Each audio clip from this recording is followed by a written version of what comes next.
कौन कहता है आसमान में छेद नहीं हो सकता, एक पत्थर तो दिल से उछालो यारो। इसी कहावत को सच किया था नेपोलियन बोनापार्ट ने, जब उसने बहुत थोड़े से समय में ही लगभग पूरे यूरोप में अपना दबदबा कायम कर लिया था। फ्रांस में सालों तक राज करने वाला बोनापार्ट सिर्फ एक बैटलफील्ड जीनियस ही नहीं, बल्कि वो एक पेंटर, राइटर और जनता का प्यारा शासक भी था। इन्होंने ये साबित कर दिया था कि जंग सिर्फ कद काठी से ही नहीं बल्कि अक्ल से भी जीती जाती है। फ्रांस जैसे छोटे से देश को नेपोलियन ने सिर्फ अपनी बेहतरीन रणनीति से उस वक्त का सबसे बड़ा और ताकतवर एम्पायर बना दिया था। जिस ब्रिटिश एम्पायर ने हम पर 200 सालों तक राज किया, उन्हीं ब्रिटिशर्स पर नेपोलियन अकेले ही भारी पड़े थे। एक तरफ बोनापार्ट हर जंग जीत रहे थे और फ्रांस को समृद्ध बना रहे थे, वहीं दूसरी तरफ उनकी पर्सनल लाइफ उन्हें खोखला कर रही थी। कार्लो बोनापार्ट और मारिया लेटिजिया रेमोलिनो के दूसरे बेटे नेपोलियन का जन्म 15 अगस्त 1769 में कॉर्सिका आइलैंड पर हुआ था। इनके बचपन का नाम नेबुलियो था और ये कुल 8 भाई बहन थे। बोनापार्ट के फादर कार्लो एक लॉयर और रेवोल्यूशनरी थे, जिन्होंने कॉर्सिका की आजादी के लिए फ्रांस के अगेंस्ट चल रहे लड़ाई में साथ दिया था। बट फ्रांस के इन्वेजन के बाद ये लुइस 16 के दरबार में कॉर्सिका के रिप्रेजेंटेटिव के तौर पर शामिल हो गए। कार्लो को कॉर्सिकन नेशनलिस्ट और रेवोल्यूशनरी ट्रेटर मानते थे, क्योंकि उन्होंने एक समय पर साथ देने के बजाय फ्रेंच गवर्नमेंट के साथ काम करना शुरू कर दिया था। एक तरफ कॉर्सिका के लोग बोनापार्ट को ट्रेटर समझते थे, वहीं दूसरी ओर फ्रांस के लोग बोनापार्ट को हमेशा बाहर वाला समझते रहे। बचपन से बोनापार्ट के मन में ये बात थी कि उन्हें कुछ बड़ा करना है, उन्हें फ्रांस को पावरफुल बनाना है और खुद को साबित करना है, जिससे कि पूरा फ्रांस उन्हें अपना बना ले। 9 साल की उम्र में इन्हें ऑटन के एक रिलीजियस स्कूल में भेज दिया गया, लेकिन यहाँ इनकी मुश्किलें बढ़ने लगी थी। अपने कदकाठी और फ्रेंच लैंग्वेज को सही ढंग से नहीं बोल पाने की वजह से इन्हें स्कूल के बाकी स्टूडेंट्स काफी ज्यादा बुली किया करते थे। सारे बच्चे इन्हें आउटसाइडर बोलकर चिढ़ाते थे और इनके रहन सहन पर भी ताने मारते थे। नेपोलियन इन बातों से काफी दुखी रहता था और हमेशा फ्रेंच सोसाइटी में मैच करने के लिए एफर्ट्स डालता रहता था। फिर भी नेपोलियन ने किसी तरह अपना स्कूल पूरा किया और उसके बाद मिलिट्री ज्वाइन करने के बारे में सोचा, जिसके बाद 1785 में नेपोलियन ब्रियन के मिलिट्री कॉलेज में गए, जहां इन्होंने मिलिट्री ट्रेनिंग ली और फिर पेरिस के मिलिट्री एकेडमी में पढ़ाई की, जहां इन्हें आर्टिलरीज को ऑपरेट करने की ट्रेनिंग दी गई। पर इस बीच इनके फादर की डेथ हो गई। अब एक तरफ फैमिली को सपोर्ट करना था और दूसरी तरफ अपने सपनों को पूरा करने की जिद थी। पर यहाँ फैमिली की रिस्पॉन्सिबिलिटी जीत गई और काफी कम उम्र में उन्होंने फ्रेंच आर्मी में as a second lieutenant join कर लिया। कुछ समय बाद ही फ्रेंच रेवोल्यूशन शुरू हो गया। ऐसे में नेपोलियन ने फ्रेंच रेवोल्यूशन को सपोर्ट किया और जल्दी ही फ्रांस की नई गवर्नमेंट के अंडर फ्रेंच आर्मी को ज्वाइन कर लिया। जैसे ही फ्रांस में मोनार्की खत्म हुई, वैसे ही बाकी के यूरोपियन कंट्रीज फ्रांस पर हमला करने लगी। इसके साथ ही फ्रांस में भी छोटे छोटे ग्रुप्स भी अशांति फैलाने लगे। ऐसे में नेपोलियन ने सिविल अनरेस्ट को सप्रेस किया और फ्रांस में शांति कायम की। इसी दौरान 1794 में नेपोलियन बोनापार्टे को फ्रांस की गवर्नमेंट ने वॉर ऑफ टोलोन में भेज दिया, जहां की जनता फ्रेंच सरकार के बजाय ब्रिटिश गवर्नमेंट चाहती थी। इस वक्त नेपोलियन अपनी आर्टिलरी के कैप्टन थे और इस रिवोल्ट को उन्होंने अपने लिए एक मौके के तौर पर देखा। इस लड़ाई को नेपोलियन ने बड़ी ही बहादुरी और अक्लमंदी के साथ जीत लिया। इस जीत के बाद पूरे फ्रांस में बोनापार्टे का ही बोलबाला था। ठीक 1 साल बाद 1795 में नेपोलियन को पर्शिया भेज दिया गया और पर्शिया की सिविल वॉर में इन्होंने हीरोइक काम किया और इसके बाद यूरोप के दूसरे देशों में भी नेपोलियन का बोलबाला हो गया। 1792 से लेकर 1797 तक फ्रांस, ऑस्ट्रिया और इटली के साथ the war of the first coalition में उलझा था। इस वॉर में नेपोलियन को भी लीड करने का मौका मिला, लेकिन एक प्रॉब्लम थी, वो ये कि नेपोलियन को जो आर्मी ट्रूप्स मिले थे वो कमजोर और डिमोटिवेटेड थे। ऐसे में उनके साथ युद्ध लड़ना मौत को बुलावा देना था, लेकिन नेपोलियन ये मौका नहीं छोड़ना चाहता था। उसने अपने ट्रूप्स को इकट्ठा किया और उनके साथ घंटों बातें की। वो अपने ट्रूप्स के साथ ही खाता पीता और उनके साथ सोता और उठता। वो कई बार बहुत ही जोश भरा भाषण देता और अपने ट्रूप्स को एनकरेज करता। नेपोलियन के ऐसे सपोर्टिंग नेचर की वजह से उसकी पूरी सेना नेपोलियन के लिए लॉयल हो गई। वो नेपोलियन के लिए जान देने को भी तैयार थी। ऐसे में नेपोलियन और उसकी आर्मी ने गजब का युद्ध किया और इटली को खदेड़ दिया। इस युद्ध को जीतकर जब नेपोलियन वापस आया तो उसका फ्रांस में भव्य स्वागत हुआ। वो अब फ्रांस का हीरो बन चुका था। पूरी जनता अब नेपोलियन के हाथों में अपने आप को सुरक्षित महसूस कर रही थी। इस वॉर के बाद ही नेपोलियन अपने मेंटर और de facto government of France Paul बारिस के यहाँ एक पार्टी में एक लड़की से मिलता है जिसका नाम जोसेफीन था। इन दिनों पॉल जोसेफीन को डेट कर रहा था, लेकिन नेपोलियन जोसेफीन को देखते ही अपना दिल हार बैठा। कुछ वक्त बाद उसने जोसेफीन को प्रपोज कर दिया। इस वक्त नेपोलियन की उम्र 26 साल थी और जोसेफीन की उम्र 32 साल थी। लेकिन फिर भी नेपोलियन ने सारी बातों को किनारे करते हुए 1796 में अपनी शादी रचा ली। अब जोसेफीन फ्रांस के उभरते हीरो की वाइफ थी। अभी भी फ्रांस फर्स्ट कोalition की वॉर में इन्वॉल्व था, जिसमें नेपोलियन इटली को जीत लेता है और वहाँ की जनता के बीच जाकर उन्हें ये भरोसा दिलाता है कि वो उनको क्रूएल मोनार्की से छुटकारा दिलाएगा। इस बात पर नेपोलियन और इसकी आर्मी का इटली में खूब स्वागत होता है। इस जीत के बाद नेपोलियन को फ्रेंच आर्मी का कमांड सौंप दिया जाता है और अब नेपोलियन फ्रेंच आर्मी को लीड करने लगता है। किसी ने नहीं सोचा था कि फ्रेंच आर्मी का एक साधारण सा सोल्जर फ्रेंच आर्मी का हेड बन जाएगा, लेकिन ये तो बस शुरुआत थी। नेपोलियन के सपने तो इससे कहीं ज्यादा बड़े थे। उसे पूरा यूरोप जीतना था और फ्रांस को यूरोप का सबसे बड़ा और ताकतवर एम्पायर बनाना था। एक तरफ नेपोलियन लगातार जीत पर जीत हासिल कर रहा था, वहीं दूसरी तरफ उसके सपने बड़े होते जा रहे थे। उसे अब फ्रांस की गवर्नमेंट को कंट्रोल करना था। इसमें कोई दो राय नहीं कि अब नेपोलियन एक डिक्टेटर की तरह एक्ट करने लगा था, जिसका सबसे बड़ा एग्जाम्पल था इटली विक्ट्री। इटली जीतने के बाद नेपोलियन और इसकी आर्मी ने उसे लूट लिया था। अब नेपोलियन की नजर ब्रिटेन पर थी, जिसके लिए वो इजिप्ट में ब्रिटेन नेवल फोर्स पर अटैक करके वहां से ट्रेडिंग सिस्टम को इन्वेड करना चाहता था। लेकिन इसे ये बात अच्छे से मालूम थी कि ब्रिटेन के नेवल फोर्स को हराना इतना आसान नहीं था। अगर नेपोलियन इजिप्ट में मौजूद नेवल फोर्सेस को हराने में कामयाब हो जाता तो वो अपने अगले प्लान के मुताबिक भारत में मैसूर के राजा टीपू सुल्तान से हाथ मिलाता, जो उस वक्त पर अंग्रेजों के सबसे बड़े दुश्मन में से एक थे। लेकिन ऐसा नहीं हो सका। इसके बाद 1798 में नेपोलियन ने इजिप्ट में आकर कई जंग लड़ी, जिसमें बैटल ऑफ पिरामिड भी शामिल थी। इन सारी लड़ाइयों को जीतने के बाद नेपोलियन को इस बात का पूरा यकीन हो गया था कि अब इजिप्ट में मौजूद ब्रिटिश नेवल को हराने से कोई नहीं रोक सकता।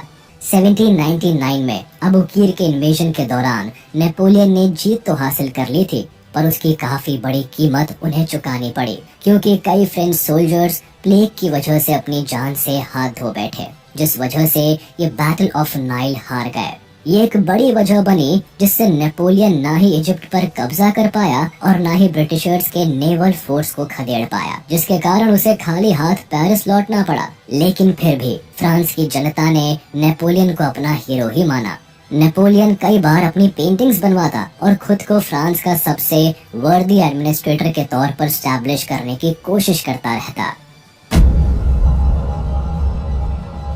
फ्रेंच रेवोल्यूशन होने के बाद टेम्पररी गवर्नमेंट, जिसे डायरेक्टरी कहा जाता था, वो फ्रांस को चला रही थी। लेकिन इसमें कोई दो राय नहीं कि डायरेक्टरी की कमजोर पॉलिसीज फ्रांस में इकोनॉमिक और पॉलिटिकल स्टेबिलिटी नहीं स्टैब्लिश कर पा रही थी।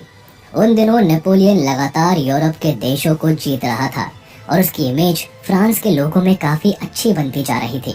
नेपोलियन को भी इस बात का एहसास था कि डायरेक्टरी कमजोर लोगों के हाथ में है और फ्रांस को आगे बढ़ने के लिए एक स्टेबल गवर्नमेंट की जरूरत है। उसने इस पॉलिटिकल वैक्यूम को एक अपॉर्चुनिटी के तौर पर देखा और फ्रांस के लोगों के सामने एक संविधान प्रस्तुत किया। दरअसल फ्रांस में रेवोल्यूशन तो हो गया था, लेकिन लोगों को अब ये पता नहीं था कि देश कैसे चलाया जाएगा। जब नेपोलियन ने लीड लिया और संविधान पेश किया तो फ्रांस के लैंडलॉर्ड्स और एलीट क्लास के लोग तुरंत ही नेपोलियन के फेवर में आ गए। नेपोलियन ने फ्रेंच रेवोल्यूशन में देखा था कि चर्च और रॉयल्टी से जमीनें और प्रॉपर्टीज छीन ली गई थी, जिन्हें लैंडलॉर्ड्स और पूंजीपतियों ने खरीदा था। अब ये लैंडलॉर्ड्स इस डर में जी रहे थे कि जब भी अब मोनार्क स्टैब्लिश होगा तो फिर से कहीं उनकी जमीनें उनसे ना छीन ली जाए। नेपोलियन ने इस डर को भांप लिया था, इसीलिए उसने अपने संविधान में लिखा कि अगर फ्रांस की जनता नेपोलियन को एक एम्परर के तौर पर अपनाती है तो जमींदारों को उनकी जमीन और प्रॉपर्टी पर पूरा हक मिलेगा और वो अपनी प्रॉपर्टी के मालिक बने रहेंगे। ऐसा सुनते ही फ्रांस के सारे एलीट नेपोलियन की तरफ हो गए। इसके बाद पूरे फ्रांस की जनता नेपोलियन के हाथों में अपना भविष्य सुरक्षित महसूस करने लगी, क्योंकि नेपोलियन एक निडर और साहसी सोल्जर था जिसे वॉर्स में हराना पूरे यूरोप को भारी पड़ रहा था। इस वक्त पूरी आर्मी की कमान नेपोलियन के हाथों में थी, जिसका इस्तेमाल करते हुए इसने डायरेक्टरी को डिसॉल्व कर दिया और 3 प्रोविजनल कॉन्सुल को बनवाया, जिसमें इन्होंने खुद को फर्स्ट कॉन्सुल डिक्लेयर कर दिया। ये कॉन्सुलेट ही अब फ्रांस की सरकार थी और नेपोलियन इस सरकार के लीडर बन गए थे। और इस तरह 1799 में नेपोलियन पूरे फ्रांस का फर्स्ट कॉन्सुल बन गया, या तो यूँ कहे कि नेपोलियन अब फ्रांस का डिक्टेटर बन गया। एक तरफ फ्रांस की गद्दी हाथ में आई थी और दूसरी तरफ नेपोलियन बाकी के यूरोपियन कंट्रीज को कॉन्कर करके यूरोप का बादशाह बनना चाहता था, जो कि बाकी के यूरोपियन देशों के मोनार्क को मंजूर नहीं था। दरअसल जैसे ही फ्रांस में मोनार्की को खत्म किया गया, वैसे ही बाकी यूरोपियन देश फ्रांस को दुश्मन समझ बैठे। उन्हें डर था कि कहीं उनके देश की जनता भी ना उनके खिलाफ खड़ी हो जाए। ऐसे में सबसे पहले ऑस्ट्रिया ने फ्रांस को धमकाने की कोशिश की। उन दिनों ऑस्ट्रियन एम्पायर फ्रांस के सबसे बड़े एम्पायर्स में से एक समझा जाता था, लेकिन नेपोलियन इन कोड़ी धमकियों से कहाँ डरने वाला था। उसने तुरंत ही ऑस्ट्रिया के अगेंस्ट युद्ध छेड़ दिया। नेपोलियन के सत्ता में आते ही सभी देश फ्रांस को हराने में लगे रहे, मगर नेपोलियन की स्ट्रैटेजीज के सामने किसी का भी टिकना नामुमकिन साबित हुआ। इनकी लड़ाई दोबारा से ऑस्ट्रिया से 1805 में हुई। इससे नेपोलियन ने अपने 40,000 सैनिकों के साथ ऑस्ट्रिया पर अटैक कर दिया। इस युद्ध से ऑस्ट्रिया को काफी नुकसान पहुंचा और उसे हार का सामना करना पड़ा, लेकिन ऑस्ट्रिया फिर भी फ्रांस के खिलाफ साजिशों के जाल बुनने से बाज नहीं आया। ये देश बार बार दूसरे देशों के साथ अलायंस बनाकर फ्रांस पर अटैक करने की कोशिश में लगा रहा। फर्स्ट कॉन्सुल की ताकत हाथ में आते ही नेपोलियन बोनापार्ट ने फ्रांस की सिचुएशन को बदलना शुरू कर दिया। इस वक्त तक नेपोलियन ने कई कंट्रीज को अपने अंडर कर लिया था, साथ ही साथ ब्रिटेन के साथ एक पीस ट्रीटी पर भी साइन किया। लेकिन नेपोलियन को ये बात अच्छे से पता थी कि ब्रिटेन आने वाले समय में हमला जरूर कर सकता है। 1803 से नेपोलियन ने यूरोप के बाकी देशों के खिलाफ कई जंगें लड़ी, जो अलायंस बनाकर फ्रांस पर हमला कर रहे थे। ये सब देश नेपोलियन की नॉन स्टॉप विक्ट्री से परेशान थे। इन्हें लगता था कि अगर नेपोलियन को नहीं रोका तो जल्द ही ये वो पूरे यूरोप का डिक्टेटर बन जाएगा। लेकिन नेपोलियन को किसी बात का डर नहीं था। वो लगातार यूरोपियन अलायंस देशों को मुंह तोड़ जवाब देता रहा। नेपोलियन के सामने सबसे बड़ी मुसीबत थी ब्रिटेन, ऑस्ट्रिया और रशिया का गठबंधन, जिसका जवाब युद्ध में देना इसके लिए भारी पड़ रहा था। इसी दौरान 1805 में बैटल ऑफ ट्रफलगार हुई। नेपोलियन हमेशा से ही ब्रिटिश को हराना चाहता था, इसीलिए फ्रेंच और स्पेनिश आर्मी ने मिलकर ब्रिटिश नेवल आर्मी पर अटैक करने का प्लान बनाया। ब्रिटिश नेवल फोर्सेस उन दिनों विश्व की सबसे मजबूत और स्ट्रेटेजिक सेना मानी जाती थी, जिसे हराना किसी के बस में नहीं था। लेकिन नेपोलियन ने उन्हें अटलांटिक ओशन में स्पेन के पास केप ट्रैफलगार में घेर लिया और यहाँ ब्रिटिश नेवल फोर्सेस और फ्रेंच कोalition फोर्सेस के बीच घमासान युद्ध हुआ। लेकिन इसमें ब्रिटिश आर्मी की जीत हो जाती है। इस युद्ध को वॉर ऑफ द थर्ड कोalition नाम दिया गया, जिसमें नेपोलियन को एक बार फिर से ब्रिटिश से नाकामयाबी मिली। Napoleon war of the third coalition युद्ध में उलझा हुआ था और इसी बात का फायदा उठाते हुए 1805 में रशियन और ऑस्ट्रियन एम्पायर ने भी फ्रांस पर एक साथ हमला बोल दिया था। उनको लगा था कि नेपोलियन इस युद्ध में हार जाएगा, लेकिन ऐसा नहीं हुआ। नेपोलियन ने सीधा जर्मनी का रुख किया और वहां से अपनी आर्मी को डिवाइड करते हुए ऑस्ट्रियन और रशियन आर्मीज का मुकाबला किया। इसी वक्त वर्ल्ड फेमस बैटल ऑफ ऑस्टरलिट्ज हुई, जिसमें नेपोलियन ने रशिया और ऑस्ट्रिया दोनों को एक साथ हरा दिया। इसके बाद ऑस्ट्रिया ने तुरंत ही फ्रांस के साथ ट्रीटी ऑफ प्रेसबर्ग साइन करके शांति समझौता कर लिया और वियना को नेपोलियन को सौंप दिया। उन दिनों ऑस्ट्रियन एम्पायर यूरोप के सबसे पावरफुल एम्पायर्स में गिना जाता था और जैसे ही रशिया और ऑस्ट्रिया को नेपोलियन ने हराया, वैसे ही नेपोलियन पूरे यूरोप का सबसे बड़ा योद्धा और पावरफुल एडमिनिस्ट्रेटर के तौर पर स्टैब्लिश हो गया।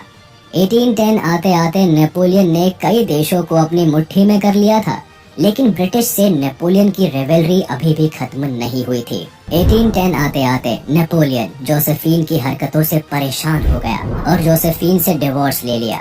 दरअसल जोसेफिन भले ही नेपोलियन की पत्नी रही हो, लेकिन जब भी नेपोलियन युद्ध के दौरान पेरिस से बाहर रहता, तब नेपोलियन की वाइफ फ्रेंच सोसाइटी के दूसरे मर्दों के साथ गलत संबंध रखती थी।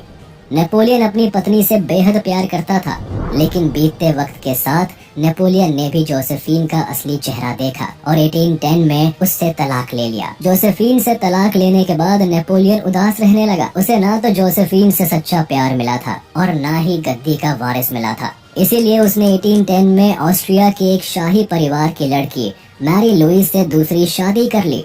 शुरुआत में तो नेपोलियन ने मैरी लुइस से शादी सिर्फ एक वारिस पाने के लिए की थी, लेकिन धीरे धीरे वो मैरी लुइस से बहुत प्यार करने लगा। 1811 में मैरी लुइस ने एक बेटे को जन्म दिया जिसका नाम Napoleon François Joseph Charles Bonaparte था। मैरी से शादी करने के बावजूद नेपोलियन हमेशा ही जोसेफिन से संबंध रखता और उसके मरने तक एम्प्रेस ऑफ फ्रांस का टाइटल भी जोसेफिन का ही रहा। नेपोलियन को फ्रांस की इकोनॉमी को बूस्ट करना था और इंडियन ओशन में ब्रिटेन के वर्चस्व को खत्म करना था। अब तक फ्रांस के कब्जे में सिर्फ मॉरिशियस आइलैंड ही रह गया था, जिसे बेस बनाकर नेपोलियन हमेशा ही ब्रिटेन से युद्ध करता था। ऐसे में नेपोलियन ने एक बार फिर अपना ध्यान ब्रिटेन की तरफ किया। इस बार इन्होंने पहले ही यूरोप के कई सी पोर्ट्स को इन्वेड कर लिया ताकि इन स्टेट्स को इकोनॉमिकली कमजोर कर दिया जाए और ब्रिटेन को टारगेट करना आसान हो जाए। फ्रांस ने मॉरिशस में अपनी हैवी आर्मी लगा दी ताकि ब्रिटेन का इंडियन और दूसरी कॉलोनी से कनेक्शन काट दिया जाए और बीच समुद्र में ब्रिटेन को हराया जा सके। इससे न केवल ब्रिटेन आर्थिक तौर पर कमजोर होता, बल्कि इंडियन ओशन पर इकलौता कब्जा हो जाने से फ्रांस को कई बेनिफिट्स मिल सकते थे। अब मॉरिशस पोर्ट को अपना बेस बनाकर फ्रांस ने ब्रिटिश शिप्स के खिलाफ युद्ध छेड़ दिया। इस युद्ध का नाम बैटल ऑफ ग्रैंड पोर्ट था, जिसमें पहले तो फ्रांस जीत जाता है, लेकिन जल्दी ही ब्रिटेन की नेवल शिप्स आकर फ्रांस को इस युद्ध में घेर लेती है और फ्रांस की हार हो जाती है। इस युद्ध के बाद फ्रांस का इकलौता पोर्ट जो इंडियन ओशन में था, उसे भी ब्रिटेन अपने कब्जे में ले लेता है। लगातार हुई इन हारों से नेपोलियन और उनकी सेना आहत हो जाती है। नेपोलियन को ये लग जाता है कि ब्रिटिश नेवल आर्मी को हराना मुश्किल है। तब वो अपना ध्यान दोबारा से रशियन एम्पायर पर करता है। नेपोलियन को लगा कि अगर रशिया को जीत लिया जाएगा तो फ्रांस की इकोनॉमी बूस्ट होगी और आर्मी को भी कॉन्फिडेंस मिलेगा। इधर ब्रिटेन, ऑस्ट्रिया और फ्रांस के बीच हो रहे लगातार युद्ध को देखते हुए रशिया अपने आप को यूरोप से अलग कर लेता है। उसे लगता है कि इस तरह फ्रांस रशिया पर हमला नहीं करेगा और रशियन एम्पायर को अलायंस से भी मुक्ति मिल जाएगी। नेपोलियन 1812 में अपने 5 लाख सैनिकों को लेकर रशिया पर अटैक कर देता है। चूंकि रशिया ने अपने आप को यूरोप से अलग करके सारे अलायंसेस को तोड़ लिया था, तो ऐसे में नेपोलियन अज्यूम करता है कि उसकी जीत होकर रहेगी, क्योंकि एक तरफ उसके पास 5 लाख सैनिक थे, वहीं दूसरी तरफ रशियन एम्पायर अकेले इतना मजबूत नहीं था कि फ्रांस से लड़ सके। लेकिन रशिया ने दूसरा ही आइडिया लगा रखा था। इनकी आर्मी नेपोलियन से वॉर करने के बजाय रशिया के इंटीरियर इलाकों में जा छुपी। ऐसे में नेपोलियन की आर्मी बेधड़क रशिया के शहरों को कब्जा करते हुए आगे बढ़ रही थी। नेपोलियन ने रशिया में बर्फ गिरने के दौरान भी इन्वेजन जारी रखा और मॉस्को जीत कर ही दम लिया। लेकिन मॉस्को जीतना नेपोलियन की आर्मी पर भारी पड़ गया। जैसे ही नेपोलियन आर्मी मॉस्को पर जीत हासिल करके निकली, वैसे ही रशियन आर्मी ने रिटेलिएट कर दिया। नेपोलियन के आधे से ज्यादा सैनिक भारी बर्फ और सर्दी के मारे मर चुके थे और जो बचे थे वो बेहद कमजोर, थके हुए और जीत के गुमान में चल रहे थे। ऐसे में नेपोलियन की आर्मी जब वापस लौटने लगी तो रशियन आर्मी इन पर भारी पड़ी। वहाँ की भयानक ठंड में फ्रेंच आर्मी का सरवाइव करना बेहद मुश्किल हो गया और 5 लाख में से सिर्फ 1 लाख सोल्जर्स ही वापस लौटकर फ्रांस आ पाए। इस लड़ाई के बाद न तो केवल नेपोलियन की हार हुई, बल्कि उसके असली एसेट्स जो उसके सैनिक थे वो भी मारे गए। दूसरी तरफ रशियन आर्मी ने जब फ्रांस को हरा दिया, तब अचानक रातों रात वो पूरे यूरोप में फेमस हो गए। क्योंकि ब्रिटिश नेवल आर्मी के सिवा नेपोलियन दूसरे किसी भी देश से नहीं हारा था। ऐसे में रशियन आर्मी एक मजबूत सेना बनकर उभरी। इस जीत के बाद रशिया को अब नेपोलियन से डर भी नहीं रहा। उल्टा रशिया फिर से अलायंसेस बनाने लगा जिससे कि फ्रांस को हराया जा सके। रशिया इन्वेजन में हुई हार ने नेपोलियन को अंदर से तोड़ कर रख दिया था। धीरे धीरे वो कमजोर पड़ने लगा। नेपोलियन की कमजोरी अब पूरे यूरोप को पता चल रही थी। ऐसे में ऑस्ट्रिया, जो कि फ्रांस का सबसे पुराना दुश्मन था, वो कैसे पीछे रहता। इसीलिए उन्होंने तुरंत ही बाकी के देशों के साथ मिलकर फ्रांस पर अटैक करने का प्लान बनाया। 1813 में जर्मन स्टेट्स ने रशिया, प्रूशिया, ऑस्ट्रिया और स्वीडन के साथ मिलकर फ्रांस पर हमला कर दिया। इस वॉर को बैटल ऑफ लाइप्जिग और जर्मन कैंपेन ऑफ 1813 का नाम दिया गया। अभी अभी फ्रांस रशियन इन्वेजन में हार से आहत था। ऊपर से लाखों सैनिक के रशियन इन्वेजन में मारे जाने के कारण फ्रांस में कम सैनिक बचे थे। दूसरी तरफ जर्मनी ने जब कई बड़े एम्पायर्स को मिलाकर नेपोलियन पर अटैक किया तो नेपोलियन इस युद्ध में बुरी तरह हार गया। ये युद्ध ट्रीटी ऑफ पेरिस के साथ मई 1814 में खत्म हुआ और इसके बाद फ्रांस पर कोएलिशन फोर्स ने कब्जा कर लिया। इस युद्ध के बाद अलायंस कंट्रीज ने नेपोलियन बोनापार्टे को फ्रांस से एग्जाइल दे दिया गया। इसके बाद एलाइड फोर्सेस ने फ्रांस में दोबारा से मोनार्क स्टैब्लिश करने के लिए लुइस 18 को फ्रांस का राजा बना दिया।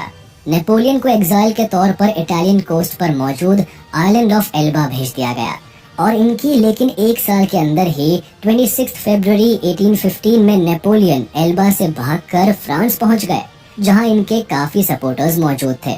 फिर से राजशाही आते ही फ्रांस की आम जनता और एलीट क्लास के लोग दुखी हो गए थे। लोग ऐसा नहीं चाहते थे, उन्हें वापस से नेपोलियन ही चाहिए था।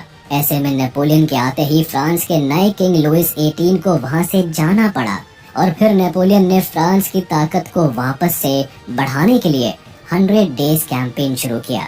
नेपोलियन के वापस आते ही यूरोप के बाकी देशों की हालत खराब होती चली गई। ऐसे में ब्रिटेन, रशिया, ऑस्ट्रिया और प्रूशिया ने एक कोएलिशन फोर्स बनाई। इधर नेपोलियन ने भी अपनी आर्मी बनानी शुरू कर दी, जिसका मकसद एलाइड फोर्सेस को खत्म करके पूरे यूरोप पर अपना कब्जा जमाना था। लेकिन नेपोलियन के लिए एक बार फिर से सब कुछ पा लेना इतना आसान नहीं था। नेपोलियन ने 1815 के जून में बेल्जियम पर हमला किया, जहां ब्रिटिश और प्रूशियन ट्रूप्स को नेपोलियन ने हरा दिया।